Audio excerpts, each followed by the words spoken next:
This week's blog post is the second in my series on the Flagler Museum in Palm Beach, Florida. This is the South Hall, off of which open the billiard room on the left and the grand ballroom on the right.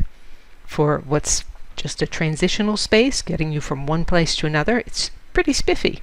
Hidden electric lights reveal the coffered ceiling, and elaborately hand-carved woodwork lines the walls.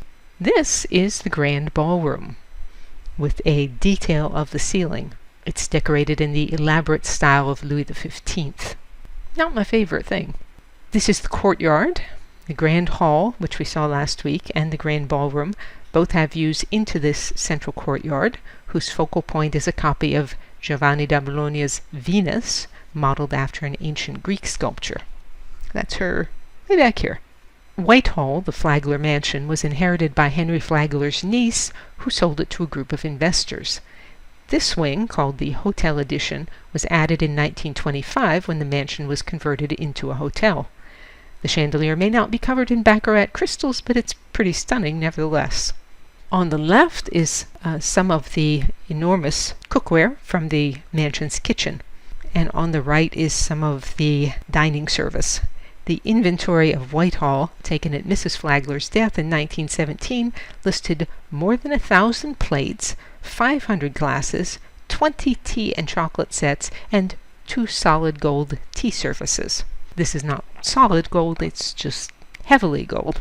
This is the breakfast room, and a reminder that in a Gilded Age mansion you should never ever forget to look up and see what they've done with the ceiling. On the left is the formal dining room.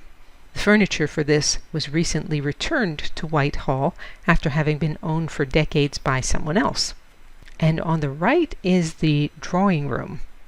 This was used as a place for music and conversation for female guests. Of the downstairs rooms, it's my favorite. It's light and airy, even though the decor is in that elaborately fussy Louis XV style.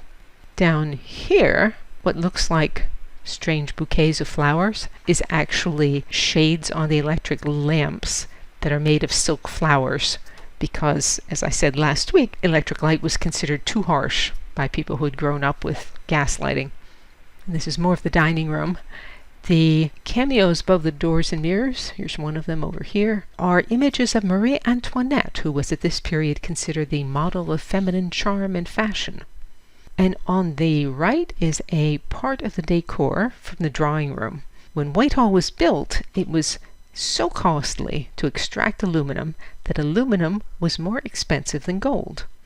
The ornaments on the walls and ceiling in the drawing room are made of aluminum, as is the thermometer over here, which allowed the hostess to control the temperature of this particular room.